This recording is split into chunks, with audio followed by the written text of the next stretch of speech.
When we first started 8 years ago, we felt probably, I would say like the first 2.5 years was a lot of just introducing the food to people, explaining to people what a pupusa was. Everybody would pronounce it 100 different ways or Pup read it a USA. different, a pup USA, Yes.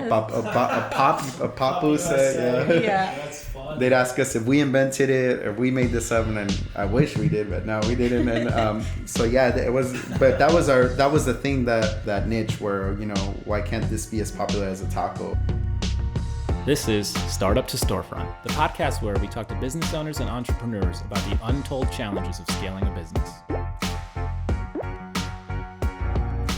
We're back on the podcast. We have VCHOS with us today, Yes. known for PUPUSAS. So I got to meet you guys through, we opened up a brewery, Border X, Yeah, we did. and obviously every brewery needs a food component.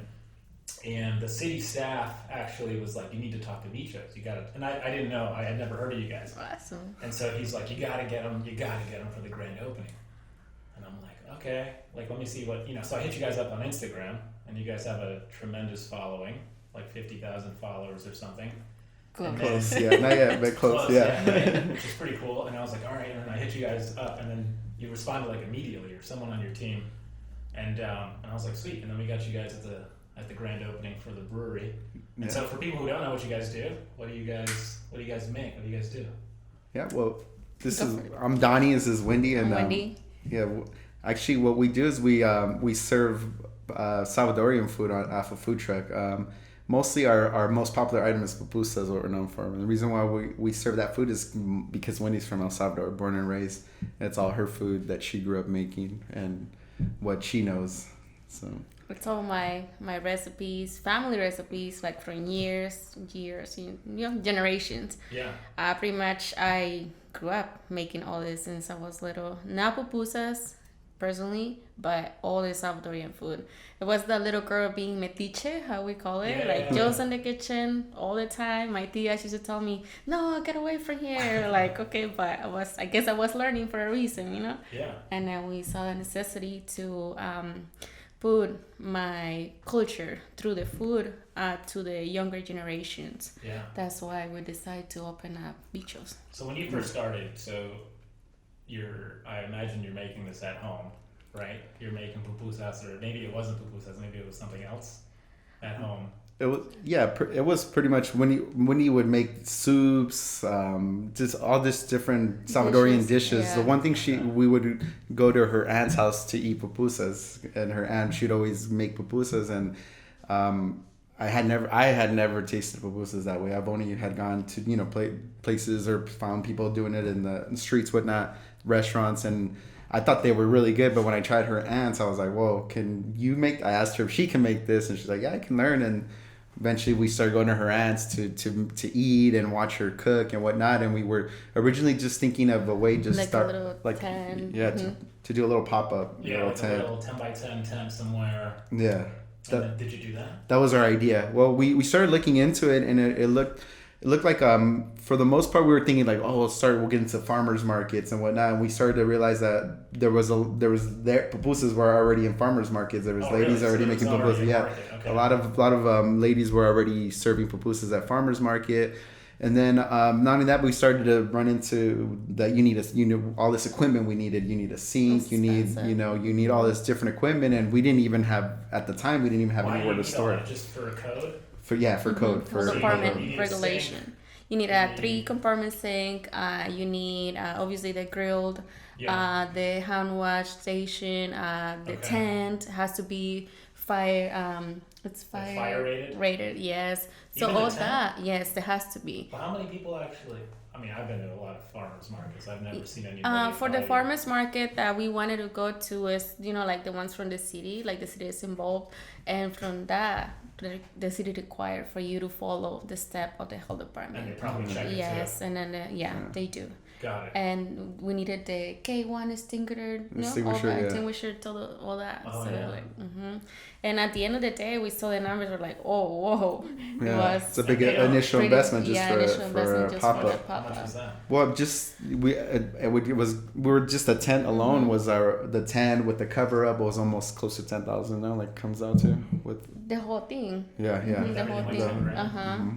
having everything And on the point. farmers markets, they don't. You would think they would like Supply help it. you, right? Yeah, they don't do anything like that. Right? No, you have to have everything on rule in order for you to function inside with them. And then you have to pay to be there too, right? Of course. So it's like you pay $10,000 to get it ready, and then you gotta pay rent for the day. How much is it usually just for the day? I'm not aware how much is the farmer's market fee, to be honest with you. Yeah, I don't know It's either. probably like $100 or something. I know It's some like of the 150. And then they'll take like a percentage sometimes too. Of sales? Sales. Yeah.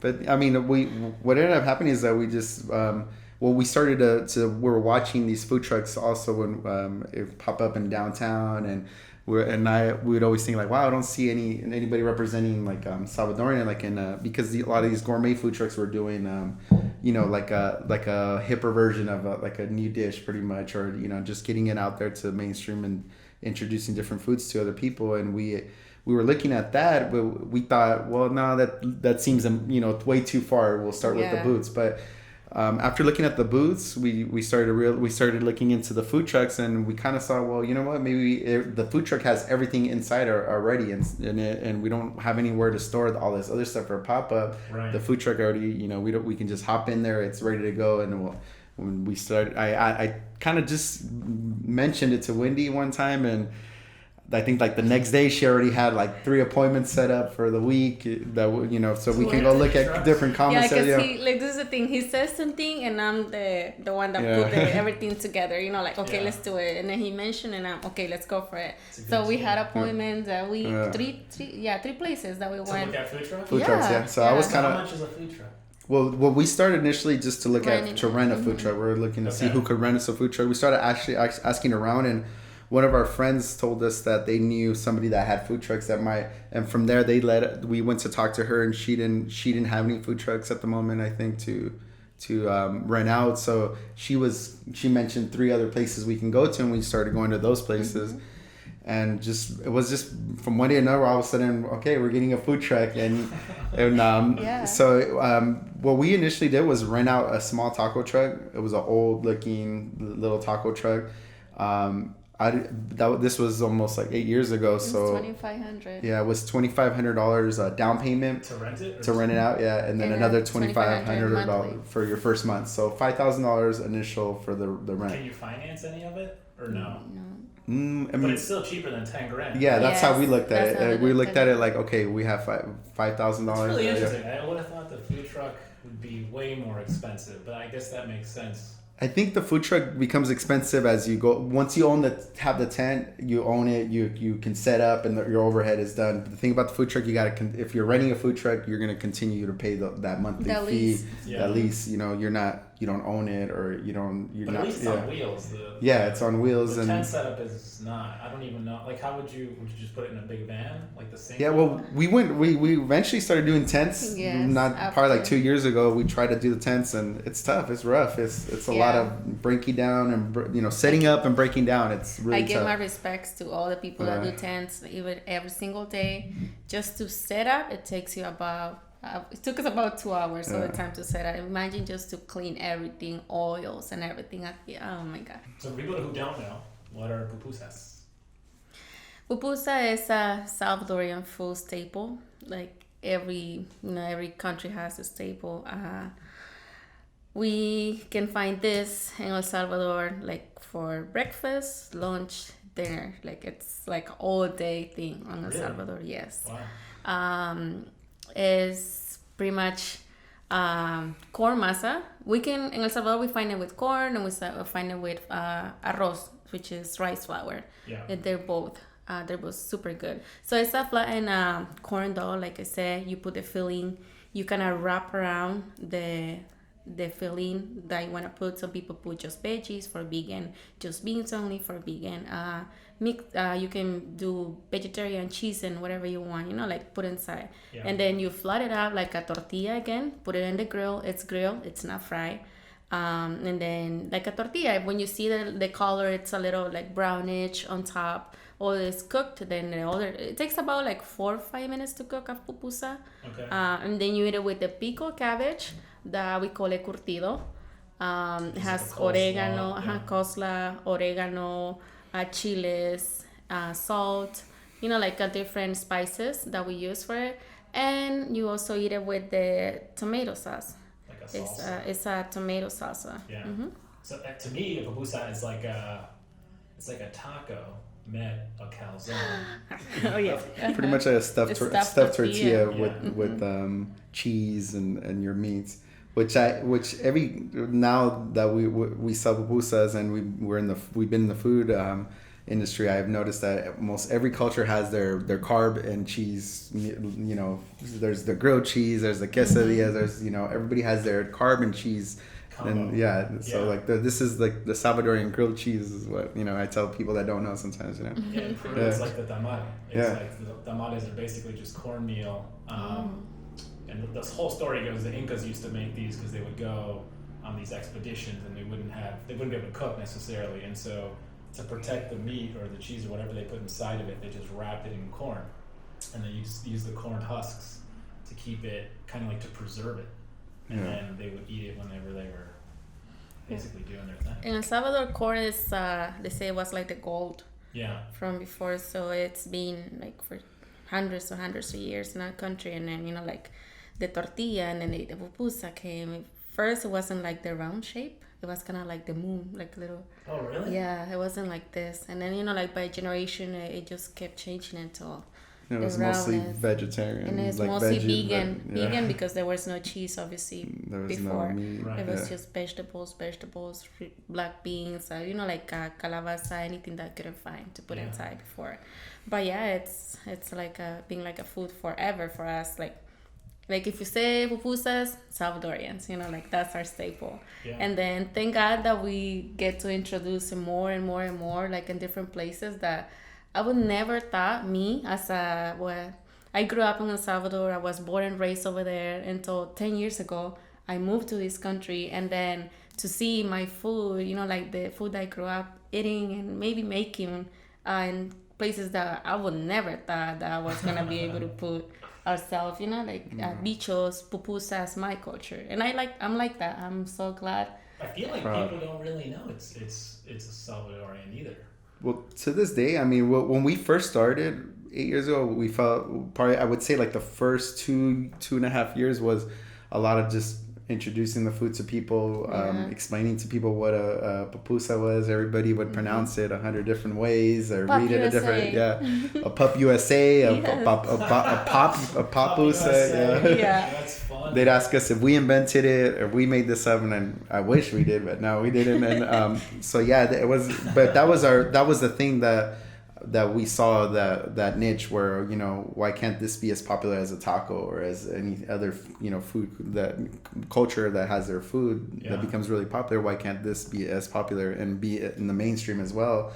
And I'm sure vegan is a big thing here in LA, right? Yes, we get a lot of those requests. We do because of the first vegetarian, but vegetarian we have the forever, let's say, in the menu since we started, because like in El Salvador, we eat bean and cheese pupusas, loro con cheese. So it's a normal thing for us to serve over there, like meats or veggies. Right. But with the vegan, they said that demand start coming to VCHOS, and they will start creating like new plates, like the vegan ceviche that we have. We added the vegan revuelta.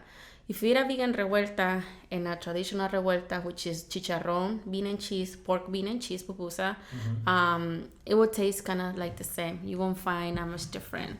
And it's all vegan. We create our own cheese. It's from cashews. Like from scratch. Everything is from scratch in our truck. Yeah, we do. Oh, wow. That's our recipe. Black beans, like we make it vegan. Like it's all vegan. And then we do soy pork. So it's all that from scratch, like all the time. And then when vegan people come to our truck, they actually love it because before there was like that many options for them to eat, and then when they come to our truck and then they have revueltas, traditional Salvadorian revuelta, but in a vegan option, they love it and they always come back for it. I remember at the brewery at the grand opening, so Natalia, she was like, I don't even know if they have vegan options, and I had seen I think on your Instagram or on your Facebook that like with vegan options, and it blew her mind. She's like, no way. Yeah. And then I remember, and she loved it. Super, I'm good. glad. And they use corn, I assume, for them because then it's gluten free also. Yeah, corn by nature, it's gluten free. Yeah. Yeah. And and the pupusas, they're already gluten free, so we just for people that are scared to eat or whatnot because of their allergies, we just let them know that it's gluten-free. Yeah. We don't add any flour. Some people do. Some people do add just regular flour to the corn dog to make a little like a crunchy on the pupusa, but we don't. Yeah, we don't. We don't do it because of, like gluten reaction to it. Plus, your recipe and your my recipe wasn't like that, and then my recipe, my family recipe is just pure corn. Like that's the way I grew up eating, and then it's everything on it too. Is it a secret recipe? Love. Yeah, we had to put a lot of love in our food. If you're mad, the food is not gonna come out the same. It's not gonna taste the same. And then that's another thing that we embrace in our culture inside our trucks, because all Salvadorians. It's all Salvadorian in our trucks. Really? So yes. Amazing. So and then so I had. No, we don't discriminate. No. We got different. Colombian, right? One Colombian right now, but like it's mostly Salvadorian, and it's women that had come from El Salvador. Like a different cases that now we have. Or I'm trying to help. I'm trying to help my people. Yes, all the time. So when they come to me, I'm like, oh yeah, like. We can get you a job. We give you a chance. Like we always there for them. So I feel like my family, like something that I can help my country through this. Oh, we'll do it. So the girls that come right here, and then sometimes we can be a job like, oh, I don't like it because I'm here just for a paycheck or whatever. We just trying to put that on the side. Yeah. You're here because you love to cook. You're here because you love to give or represent our culture through your food. So the better you do it, the better feedback you're gonna get from people. It's not us anymore in the truck, it's you guys. Yeah. So it's all that we just trying to embrace, like, oh, we love, do it with love, do it with love. Don't be mad, just do it with love. Obviously in the kitchen you get like fire, you get frustrated. It's the kitchen, it's always gonna be like that. But at the end of the day, we're just trying to put our best in Salvadorian food the best way we can. How many people do you guys have on your team now? 10 right now, for 2 trucks. Yeah. 2 trucks, 10 people. Yeah. But when we first started, it was just Wendy and I. We would jump on the truck, we clean the truck, we would do everything. Wendy would cook, and then I'd take orders.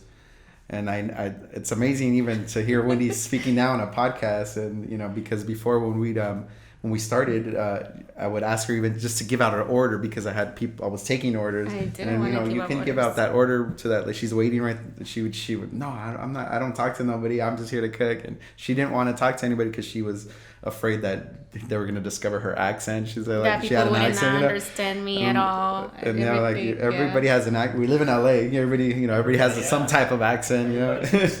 And then. Yeah, that too. And but a lot of areas we were going to at the time, we started off going like to LACMA, Koreatown, right? Santa Monica, yeah. So it was more English speaking people, but Wendy wouldn't want to even give out an order or talk to anybody. A lot of people, if somebody would come and do like a video or something like that, it was always just Donny talking. I would have to be the one. Explaining my food, yeah. But yeah, that's a real immigrant story. That's a real thing. Oh well, I didn't. It was just like imagine. I grew up speaking Spanish all the time, and then from one day to another, I just had to come to this country, and it's a different language. I didn't went to school to learn it and everything, so it was just like a necessity. Thanks to my boyfriend Donny. No, because he pushed me. He's like, no, give the order. And when you feel like, okay, I have to. So I started giving out orders, and then start talking with people more, listen more to, English. Obviously, people talk different, but pay more attention to it. And then the other thing, now you have to take orders. I'm like, whoa. And then now I have to take orders. Yeah. So it's all a process that I feel like it was my school too, even in that, just to conversate more with people and explain more my food, And it was a necessity for us to do it because I feel like if I cook it, if I make it, if my recipes, I have to be able to, explain you my food. If you come to the window, you want to hear of it, you want to, want to know what you're eating, and then what love is putting into it, and where this food is coming from. So all that now I'm able to, to be here to talking about my food. Yeah, it's all her food, her culture. It's like I just work for her. She's the boss, you know. And even that, we're trying to. Well, I'm always tell the new team, let's say the new members of our team. I've been in your position. I didn't know how to speak English. I didn't understand a word. What people were asking me. Don't be shy. You can do it. And little by little, we're even changing that. Like now they understand, and now they can speak a little more. Like it's something that I feel like we can help like in a lot of scenarios, and then the best way we can do it is like by teaching people like all these That's things. Really cool. And then I've been in their shoes, so like you can do it, come That's on. what this podcast is about, teaching people too. Yeah. So let's go back. So you have the truck, you decide to move forward on $2,500 down payment, and then you're paying $2,500 a month. Mm-hmm. And so now you have the truck. What's the first thing you did once you had the truck? When we got the truck, it was just white, and we pretty much we had just moved over here from Vegas, so we came with just like a small savings, and we didn't even really have a place to live. We actually one of my friends at the time, he was flipping homes like in the city of Linwood, Compton, and those areas. Yeah. So he gave me an opportunity to stay at his homes, and I was going to begin helping them out in their business ventures as well. But I just, I started to see like it's a little slow, the money, you got to wait for everything to sell, whatnot.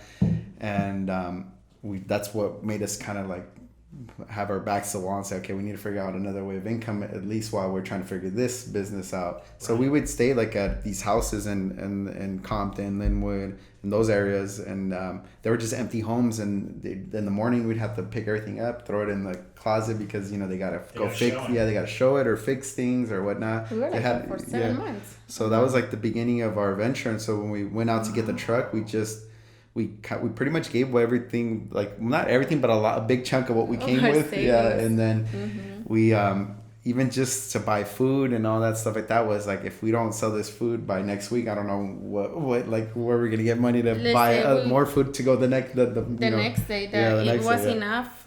We went. They said today we have to go out, but okay, let's go out.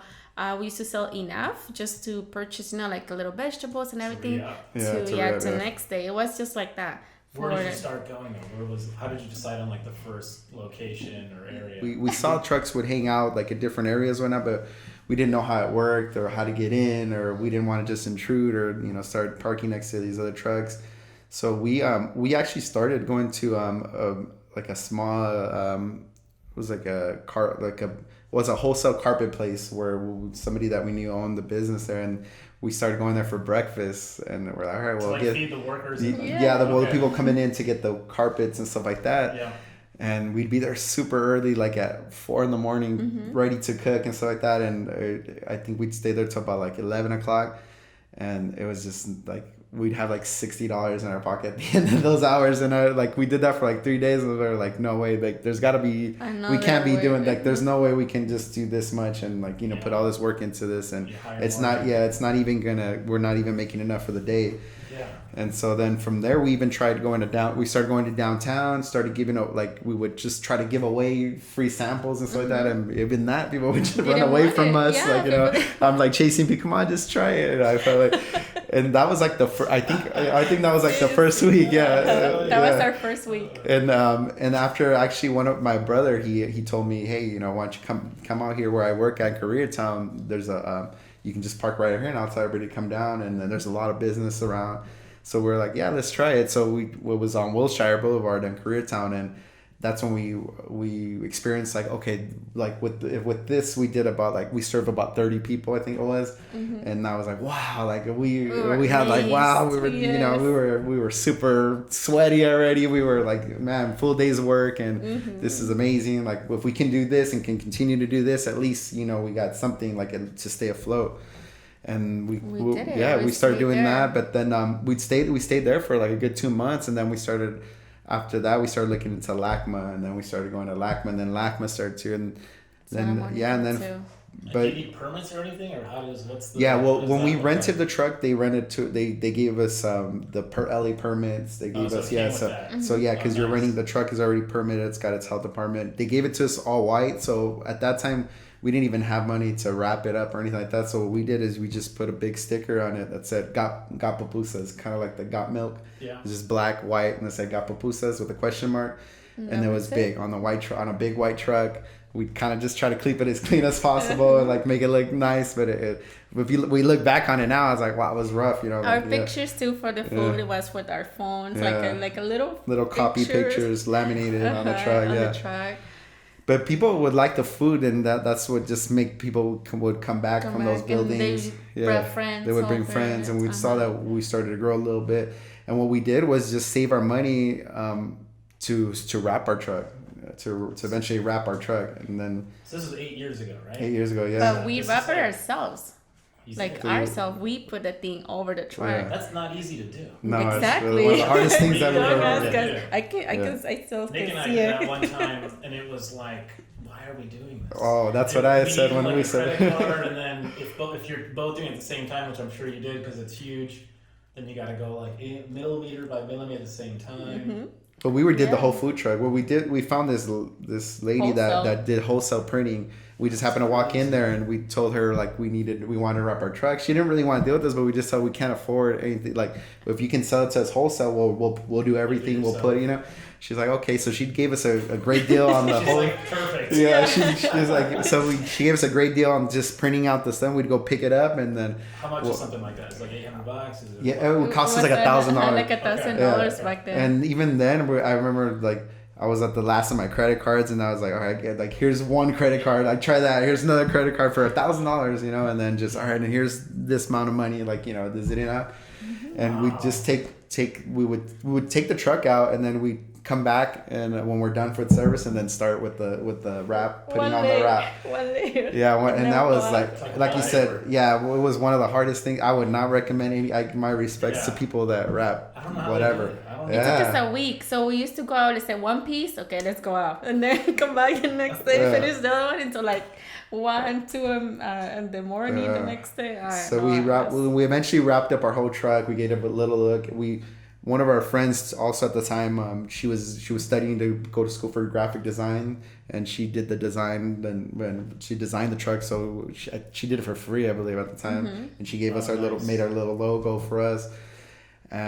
That's how we once we got the wrap on was more, we started to get, now you can come to like these bigger events, and now you can be part of the gourmet food trucks because you have a wrap. Exactly. You're not just you made it in a certain category. Yeah, pretty much. So if this is 2011. Yeah. Instagram isn't even a thing. Twitter, right? Yeah, Twitter was Facebook, but mostly Twitter. Yeah, mostly Twitter. So you guys are hammering social media on Twitter, or we started with Twitter. Yeah, since we didn't know what to expect. Our first 3 months we just kind of stayed silent. We're looking for places to go. I didn't want to announce anything because I didn't even know what, people are gonna like the food. Are we gonna even be able to provide for these people? So it was probably till 3 months later into our business when we started, okay, let's open up our Twitter account. Let's open up our Facebook account. Yeah. And then we started doing Twitter. And at the time, we were really big on Twitter. Like, okay, we got to get people to pay attention to us on Twitter, and because that's the only way they can find us if we're moving around, if we're not going to the same spot every day. Where you're going. We're tweeting what events we're going to go to, where we're going to be at.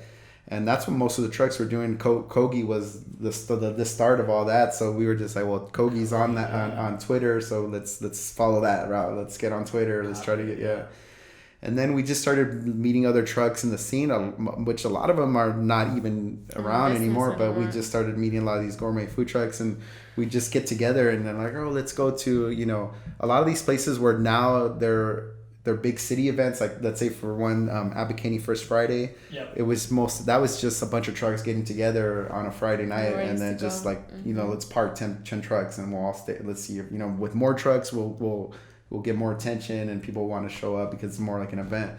And that's what we would do. And that's what helped us a lot, just, working with other trucks. Granada Hills. Yeah, Granada because Hills. They also help promote, right? Yeah. So we're all promoting, and we're all promoting, and we all have different types of food. And it just you see 4 food trucks, you think, oh, instead of just one, it's more, it doesn't attract you. You see 4, 5, 6 on a row. What's going on? And now it's an event, and now it's something happening. And that's how we started pretty much a lot of these, just, going with these trucks, trying to follow them. At that time, we felt mostly just like we were just happy to have the opportunity to be in the same environment and being around these people. we would pay sometimes to be in certain places, but we wouldn't. Most of the time, we wouldn't make out. We wouldn't make money. We'd be the truck. Just everybody have a line, and we'd be just kind of like alone, explaining to everybody what a pupusa was, and it was tough. It was really tough, but we would always say like, well, we can get through this, and we're still here. Then we'll know this is the worst that it can get to, and we won't want to quit later on. And we'd see a lot of trucks that would just come out, and their first day out, they had a huge line, and we were just waiting for that day. We're like, wow, we still don't have a line. We've been doing this for almost a year already, or So we just thought, well, little by little. I mean, we got to just win our customer one at a time. Yeah. And now I remember at the brewery. It was the grand opening, so obviously there was a ton of people, and you guys needed more food to come in. Yeah. And so I think another truck. The other truck. Yeah. So We have two trucks. Truck came. What happens if you run out of food? What do you do? Well, before when we'd run out of food, we would just close. Up.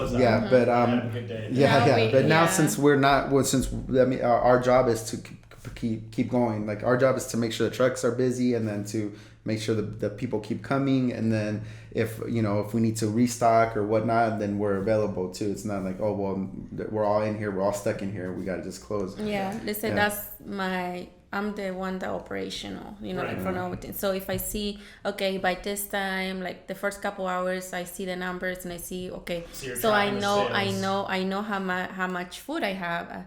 So then, okay, so I need to go get more, because the truck, we have like so much space, and then that's it, like we can, there's a limit.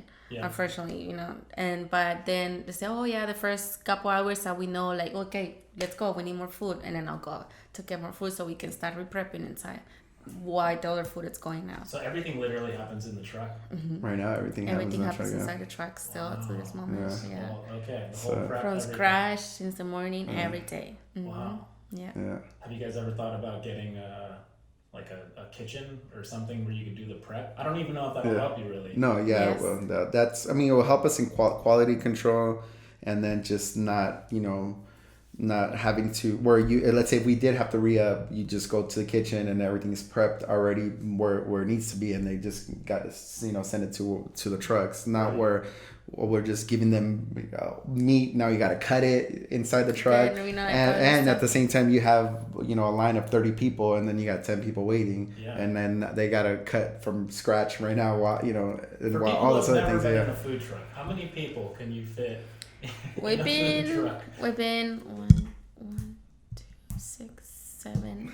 I want to say 9. 8. Way more. 9. I would have thought 3. 9. Yeah, I mean that's we can fit them, but it gets to a point where it gets too packed, and you kind of Yeah, but like for those type of things that we have like a huge event, and then we have like it's 2 windows, and then 2 right here and 2 right here. Right there, it's like 6. So we have another 3. Like kind of like re-prepping while the food is still going out through the ovens. So basically, the throughput though is you have someone taking orders, and then someone give up the orders too. Giving them out, right? And then 2 people, 4 cooking. That's for big events. On a normal day, we'd have the person taking orders, and then 2 or 3 cooks. Yeah. What does it cost to run the food truck? So I assume you have gas. These things are probably good on just like fuel to drive the thing. And then is there a water tank?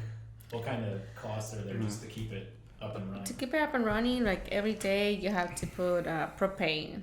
Okay. That's from our packet. The water, is it a regular propane tank? Propane tank, it's built in a truck. So you go, go to, they can fill it like. And then that's, let's say daily, we spend about like $35, $40 on propane. And the gas, like, like we go from lunch, and then from lunch we go to dinner. So the spots are not the traffic too. So all that outside, they say at the end we are like a $65 just in fuel. Location. Plus the propane. And are some markets, are you guys seeing that they, like, for example, I'm just gonna guess, Santa Monica maybe mega vegetarian, whereas some spots downtown LA maybe not so much? Is there that, or do people just come for a certain item? Like, what's your hot item? Our pupusas are our most popular item, but we do notice there's some areas where they're more health conscious, and then there's some areas that are more vegan. But it's really vegan, I would say it's more like the Northeast LA. When we go to Echo Park, when we go to North Hollywood too, there's a lot of vegans. Santa Monica, it's more, there's more health conscious, what I see, but it's a lot of meat. But if you're coming to VCHOS, it's probably going to be your cheat day or whatnot. We do offer salads. We do offer salads, ceviches and stuff like that. They sell all that too, refreshing. But I mean, when you come, people always say like, I have my lunch packed in the car, but I want pupusas today. You know, like, oh yeah. And it's usually that treat that, well, where am I going to find this around here in Santa Monica, or where am I in El Segundo or Playa Vista? You know, where am I going to find this? So I might as well just eat it now. You know. So you guys are basically professional chefs in your own way. I'm definitely not. Wendy, she's got experience in food and whatnot, but she always, like she says, she's a cook. She says, I don't consider myself a chef. You're a lover of food. Yes, I'm a cook. I'm a Salvadorian cook. I grew up I grew up with this since I have memory. I've been helping my tias. They used to have little tents, como le llamamos, we call it comedor. That's how, So here one in El Salvador. Okay. So one of my tia used to sell pupusas on the weekends. And this is like in a neighborhood? Yes, like in a neighborhood. She's like the famous. She's the famous that people come from, like all their neighbors just to eat her food. Yes. Sunday night it was pupusas. Everyone used to crave. Like, that's the thing. So I grew up pretty much just not helping that much because, I was a kid. But yes, my tia used to take me to do every single step with her to create the pupusa. So I know what is inside the pupusa. Like everything. I know it from scratch, from zero. So that I started learning the tasting of the food, how to make it. And then obviously in my house, I used to cook all the time. Like for my family, friends, anybody. Even and when we used to live in Vegas and when I met Donny, like, oh, look, all the dishes that I can make, from my country. So you guys met in Vegas. We met in Vegas, yeah. And something we haven't mentioned yet, you guys are dating. Yeah. So it's kind of like a boyfriend-girlfriend company. Yes. Yeah. What is we that? married to the food truck. Married to the food truck. Yeah. What is it like working together? What I know what I know is like, from I tell everybody I want to say that the first 3 years that we worked, it was just her and I in the truck. We wake up together, go to your business. And we're always together, and we're in a small truck. Sometimes it's hot, and we're under stress. So I feel like those 3 years was like 20 years almost. You got married. It was like, it was, if I can still stand her and I can still want to see her, because we would still, there would be times where we could just like, oh, well, you go with your family, I'll go with my family, your friends or whatnot, but we'd still want to be, we want to be together. We want to be with each other, like even on our time off when we were working on the trucks all the time, and people would even say, why do you guys always want to be together? And you have enough of each other? But that's when we realized, okay, well, I guess, we have true love, we have real chemistry, because we fight. We would fight, of course, in the trucks, but we would always, as soon as we would, step out of the truck. Take out it would be like if now we're boyfriend, like we're back together, and now it's like not back together, but now we're just a happy couple. We're not in business anymore, and that helped a lot. But it was. I mean, what would you guys fight about? Is it like the direction of the company or inside? Whatever's going on inside. What's going on inside? The kitchen is really stressful. So when you have like a lot of people, that you have to serve, and people waiting for their orders, and she's my girlfriend, so I'm like have to tell her in a nice way to hurry up, you know what I mean? Because there's people, and she's gonna look at me like, what do you mean? Like, F you come cook this or whatever, type of thing. But we'd always turn around and, we'd be like, what? Just screaming at each other, and then I'd turn around like, hi, with a big old smile again, like if nothing's happening, but you just have to pretend. And then even after that too, we would like, a big fight was always too, what direction are we gonna go to? I was really big on, we can't just always be stuck in here all the time. We have to be looking outside the box if we're going to continue to do this, because it's hard work, and if we're just going to do this for the rest of our lives, then it's not the payback, for it to take care of you, and it's not going to be enough, for that hard work. You have to scale it. Yeah, and more trucks. Yeah, exactly. And we started during the recession, so we were just happy to be working and seeing an income, but we always started in a food truck because we wanted to eventually, do more and become, brand and do more of that. And now you have 2 food trucks. 2 food trucks, yeah. And then what's next? Is the third one a shared kitchen or a retail location? Everything. Yeah. Well, No. we've been looking for a kitchen for the past 2 years. I want to say 2 years. We've been looking for an actual kitchen restaurant. We've had opportunities where came close to coming into it, but we've backed out just because we feel like we haven't found the right place yet. Yeah. But we're looking for a kitchen mostly because we want to have more quality control and have one area to prep and whatnot.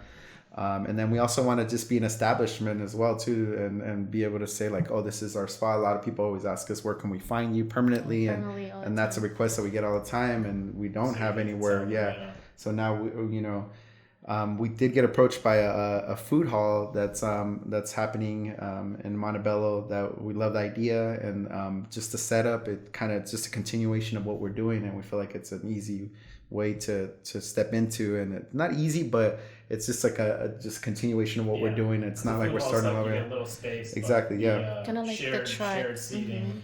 Yes. So it's less overhead. Less overhead. Exactly. So we know we can prep it like the truck. It's almost like the same thing we're doing the truck. We're the same prepping, the same. We can use the same dish, do the same dishes, same amount of employees.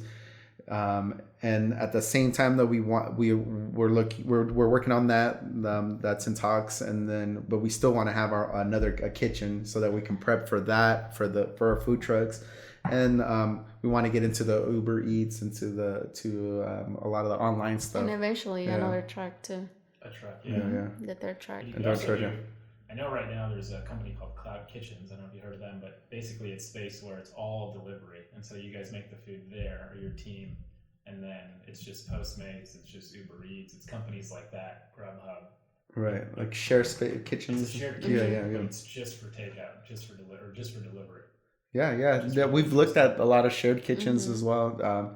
We want to have like more storage space. We want to have, and then just be able to establish ourselves on our own, and eventually have a brick and mortar, a restaurant. We want to do the online stuff, but then also have a sit down restaurant, which I think like what we sell in our truck right now would work perfect for online orders, like the quick serve stuff. But when he wants to bring plates, like actual plates, like Salvadorian plates you can eat, and it's not we want to give the experience. How do you go to eat? Not that I grew up in a poor family in El Salvador, so but to me my food, it's always been rich, but I want to bring the whole experience, the authentic quality ingredients, of course, in my food, but also the experience being everything from scratch from El Salvador. So we want to bring like everything, like how to make the masa, things like, oops, I'm saying too much, like things that people will actually enjoy in order for you to, oh wow, this is how you guys make this. So the whole experience hopefully happens. It's now a talk, but it's like our main goal, like as a VCHOS, to bring something like that to our community, our followers. Of course, yes, that's like another project that we would like to have in the future. Yeah, and to expand, even to get, if we want to get another truck, which sometimes we feel like, wow, there's times where a weekend comes and we have busy. we stay pretty busy. It seems like you have your whole month planned out. And then we'll have people contacting us and it's like, we're booked already, and then and that's when I think, wow, well, maybe we need another truck. But at the same time, we would need a kitchen before we can start expanding, because that's going to allow us to distribute to the open truck. another outlets. We need a center of distribution, and that's how I see that I can work better, like managing the kitchen. Where do you guys have the food trucks now? We park in Bell Gardens. Okay. Got it. And from there, we go everywhere. Yeah. But once hopefully we get this prep kitchen, we want to have a potential parking for our trucks as well. Right. So from there, we we do the whole distribution for food trucks, maybe the Montebello project as well. And will you guys raise money, or what's the thought process around expansion?